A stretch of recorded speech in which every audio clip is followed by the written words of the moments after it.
Welcome back. Welcome back. Different style of video that we've done on here before.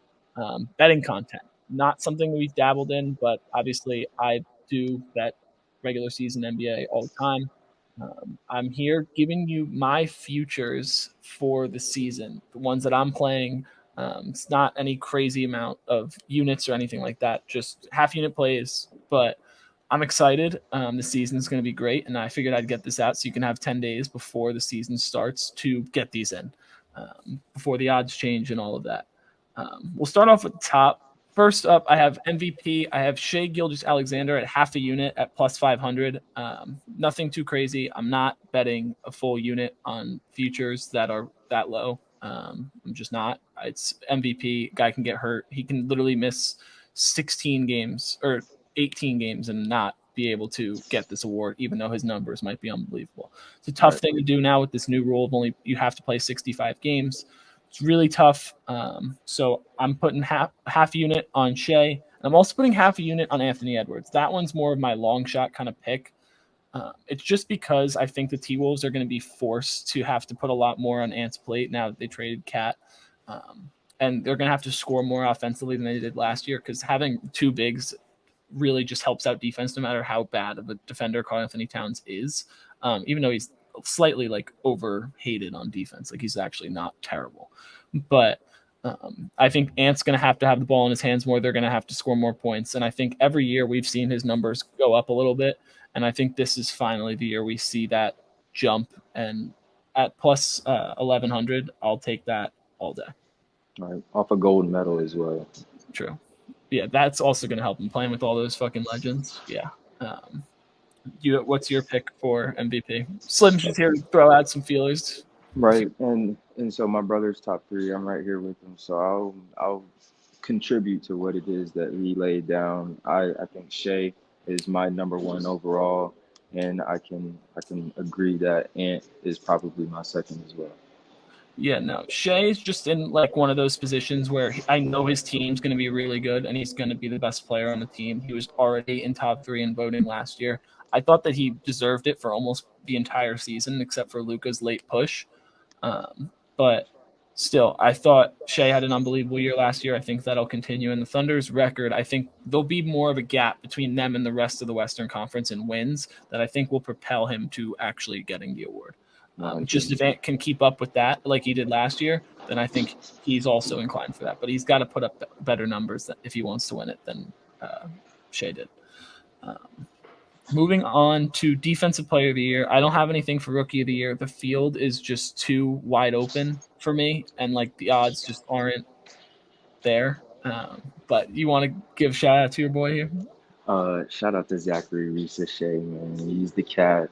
If I have any pick for rookie of the year, he's clear cut the one. So go ahead, bet the house on it, do whatever you do. You know what I'm saying?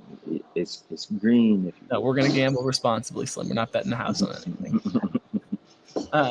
But no, defensive player of the year. This one's tough because obviously, if Wemby stays healthy for at least 65 games, he's going to win it. I don't think there's an if and or but about it. But outside of that, the value on everyone else, like if he doesn't stay healthy, which for a guy his size, I don't want to wish injury on him by any means, but like it's definitely possible that he can get hurt.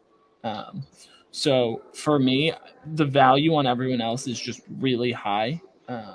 So I'm gonna put just a quarter unit on Chet to win it. I thought that he was in the race last year with Hartenstein now being there. It allows Chet to really roam a little bit more and be more of that help side defender instead of getting pulled out on switches and stuff like that. And while his numbers were still really, really good last year, I still just think that Chet is one of the best defenders in the NBA.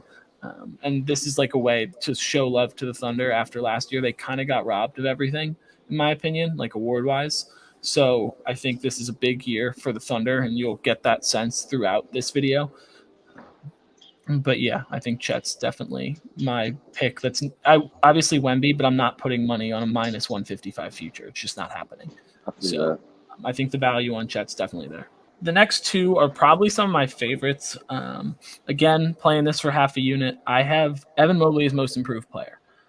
I think from what I've seen, I am a Cavs fan, so you can call me biased. However, from what I've seen in the one preseason game and everything I've heard Kenny Atkinson talk about in the offseason has came true. We've seen him saying that he wants to use Isaac in more pick and roll situations. What did I see last game? He's getting used as the roller in pick and roll. He said he's going to put the ball in Evan's hand and let him drive more from outside the paint. What have I seen? Excellent game one. I think this kid is ready for that breakout step and that year. I think he could possibly be an all-star this year. And as long as a guy like Wemby is somehow not leading the Spurs to a playoff push, I just love Evan Mobley to get up to around 20, 10, and 4. Like, I just think that's what he's going to end up being, obviously with top 5 defense. So I think that Evan Mobley is poised to be definitely defensive player of the year at plus, or most improved player at plus 1,400. I will take that all day. Right. I concur. I was looking at Evan Mobley during the offseason. It looks like he's definitely developed his game a lot more. I think that if he can, how many attempts would you say that he was averaging last season? About 20? I can pull it up. Not attempts per game. No way. Not 20. Probably 12. 12. I think that they may need to up it to 20. If Darius Garland isn't as efficient from 3-point as he has been earlier in his career, I think that if Evan Mobley can take that leap and up that 3-point percentage, up his attempts per game, and really play with that confidence, play with that poise, like my brother was talking about, I think that he could definitely be most improved. My second overall pick, though, ATL. I'm going Jalen Johnson, man. Yeah, no, I definitely think we're going to see Evan Mobley's attempts probably go up in between 15 to 18, which is just another 4 shots. And for a guy that's going to shoot probably around 55 to 60%, those numbers are automatically going to go up. And with him attacking more, he'll get more free throws. And he's not a bad free throw shooter by any means. He's around 70%. So those numbers are always going to continue to climb. I'm excited for the season. And I really do think Evan Mobley's in line for that most improved player, because I feel like everyone's been asking for him to take that one leap, and I thought JB Bickerstaff was kind of holding him back in that. Now we're going to get to see it. But this next one might be my favorite play, my favorite future. The only reason I would be hesitant on this is because of the past situations with this guy. Coach of the Year, Ime Udoka. I'm playing that for half a unit as well. I'm not putting a full unit on a future that's plus 850. I'm not. I just like putting these for half a unit just to see, feel it out, root for something over the course of the entire season. It's fun. It's whatever. But I think the Rockets are one of those teams that I think could really take that next step and get into those top 6 seeds. Like, I know the Pelicans made some trades, like obviously acquiring DeJounte Murray. They're a team that could be on the rise. Teams like the Kings, I expect to be better. Lakers and Warriors are still always going to be there. The Suns, I think, are always going to be there. I just think that the Rockets really put it together toward the end of last season. I do think Ime Udoka is a top 5 coach in this league. And this award just goes to the younger teams that were like, all right, last year, that you see them take that 10-win jump and they're in the playoff hunt, whatever. That's where this award goes. We saw it last year with the Thunder. Like, no one expected the Thunder to be the 1 seed. Like, no one did. So that's where this kind of goes from. And we've kind of moved away from it being, oh, this team is really good. Like, they're the 1 seed with the most wins. That's the coach of the year. No, it's not how it works anymore. So I like Ime Udoka. At plus 850, I'll take those all day. And for me, I think that if we take into consideration just how we said at the way Ant has the capability to play his best year thus far and maybe even reach MVP status, I think alongside with Mark Daigneault, who was the coach of the year last year, the race between the Thunder and the Timberwolves was, very exciting to see who was going to come out on top in the Western Conference, also throwing Denver in there. So I think for me, I may go Chris Finch. And I think with the Cavs, whatever the Cavs got brewing, Kenny Atkinson may do something and show you, hey. Someone's high on the Cavs this year, huh? I told you, look, if it's not ATL, Matty really got me rocking with Cleveland. He got me rocking with the Guardians, fuck the Browns. But, hey, we here. We So suck. I like Chris Finch. I like Kenny Atkinson. Throw Quinn Snyder in there. Might as well. You know what I'm saying? This next one is me more just kind of fading this team. I thought that their season last year was a little bit too overhyped, and we've seen it kind of happen before where this team makes a miraculous run, similar to the Hawks did back in 2021, where I was like, oh, this team really got to the conference finals, and like that's where I'm at. The Pacers team total wins for the season is 47.5. I'm putting one unit on the under in that situation. I think it's too high. That team just doesn't seem like a 48 win team with how inconsistent their defense is. I know their offense is obviously amazing because of how fast they play and how good of a passer Tyrese and TJ McConnell are. It's just I can't see them getting to close to that 50 mark as much as other people might. Like I don't think last season was, oh, this team really, really improved and can build on that and get better from next year. I think that was kind of the ceiling they're going to be at. So I'm taking the Pacers team total under 47.5 for one unit. All right. For me, Spicy P can't save you. But just to harp on the Indiana Pacers, shout out to Tyrese Halliburton. I think he's a phenomenal player. But I think that there's another player who Tyrese is now starting to get a lot of comparisons to.